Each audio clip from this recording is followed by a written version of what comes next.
After the most destructive war in human history, the world saw the rise of new superpowers. Now fast forward to today, a new global rivalry is growing. A new Cold War is on the rise.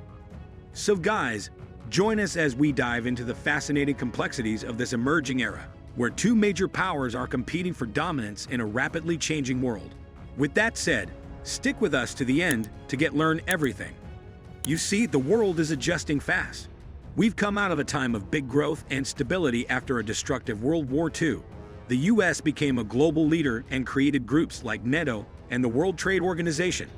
They made rules about trade, economics, and justice based on Western ideas that they spread around the world.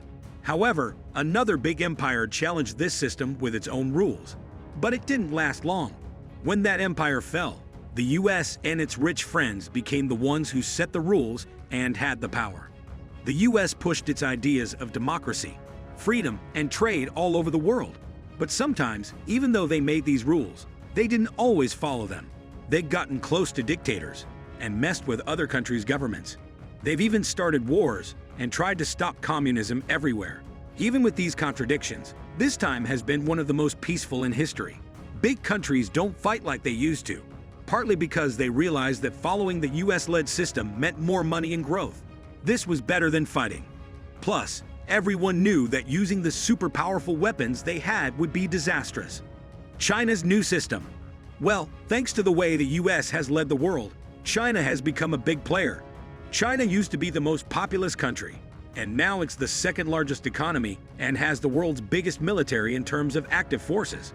But China isn't happy with the way the US acts as a global enforcer. They think the US only follows rules that benefit them and pushes Western ideas onto others, which seems like modern-day colonialism to them. China's leader, Xi Jinping, has a different plan. He wants a system where countries work together based on their interests, not just philosophical values. China is now strong enough, both militarily and financially, to do this. They're challenging the US by creating their way of engaging with the world. China is investing a lot in projects worldwide, using money to build structures in different countries. This makes those countries depend on China, which gives China more influence. They're even trying to mediate peace between rival countries like Saudi Arabia and Iran. While China is rising, the US still controls the global economic and financial systems.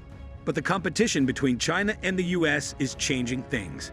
The two countries are getting less connected, and China is spreading its system around the world. The US is still strong, but the future might bring some power shifts.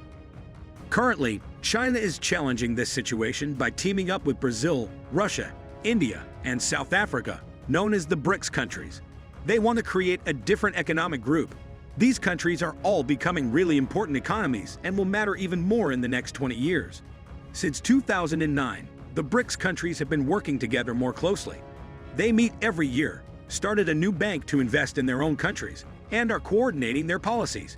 They're becoming a potential rival to the G7 countries, which are led by the US. They're even thinking about using their own shared currency. Now the thing is, this new economic group could challenge the US dollar, which is the standard for world trade. This is a big deal because right now, everyone has to cooperate with the US because of the dollar. Now, do you remember when Russia invaded Ukraine? Well, that was a way for Russia to push back against the Western order.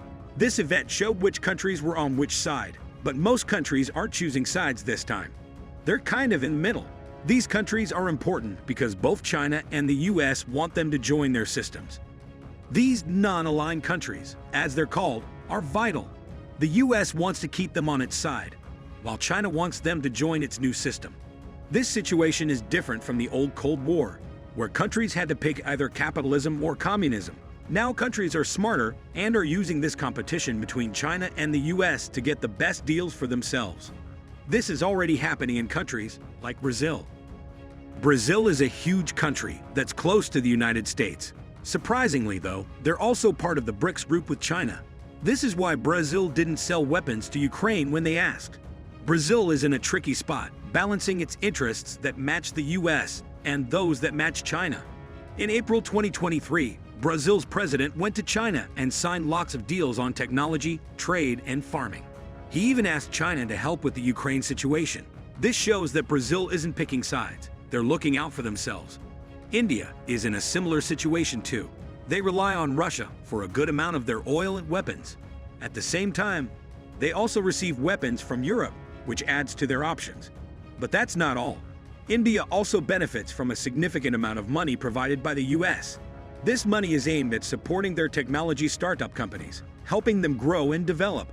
So India is juggling different sources of oil, weapons, and funding to boost their technological advancements. Also, Saudi Arabia gets most of its weapons from the US, but they're doing more trade with China. They signed an agreement with China in 2022, which means they'll work together more on trade, technology, and diplomacy. Additionally, Turkey is part of NATO and usually sides with the West, but it also has strong economic links with Russia. It's trying to balance both sides and doesn't want to miss out on China's growth either. China's Belt and Road Initiative goes through Turkey, and they're hoping to get more Chinese investment in things like transportation, energy, and mining. Pakistan finds itself in a situation much like the one we discussed earlier. They've established a working relationship with the United States, collaborating on various matters. However, they are also receptive to investments coming from China. In a noteworthy development, Pakistan secured a substantial investment amounting to $62 billion from China. This considerable sum of money is earmarked for a significant purpose: the creation of an economic corridor connecting the two nations. This corridor aims to foster enhanced trade, economic cooperation, and connectivity between Pakistan and China, potentially bringing about positive changes in both countries' economies and relationships. In Africa, most countries are in the middle and not taking sides. China is investing a lot there, building things like bridges and ports, and trading a ton. They traded $254 billion with Africa in 2021, while the US only traded $44 billion. China is making friends and allies all over the world with its fast and effective investments. But the US isn't just watching. Important people like the Vice President, the head of the Federal Reserve, and the Secretary of State visited Africa in 2023. Even President Biden went to Saudi Arabia despite criticizing it before. He went there to regain some control that China was taking away. The US is also directly challenging China by limiting its access to Western technology to slow down its economic and military growth. In Asia, the US and its allies are surrounding China with a military presence in the Pacific and investing a lot in nearby infrastructure. It seems like we're at the beginning of a new era with two big powers competing. One is already powerful, and the other is growing and wants to lead with different values. This might lead to undoing a lot of the global connections we've seen in the past 70 years. For now, countries won't quickly choose sides. They'll try to benefit from both the big powers' competition. But as tension rises, they might have to pick a side eventually. Right now, things are uncertain and we're heading into unfamiliar territory. So guys, what do you think about this struggle for world dominance?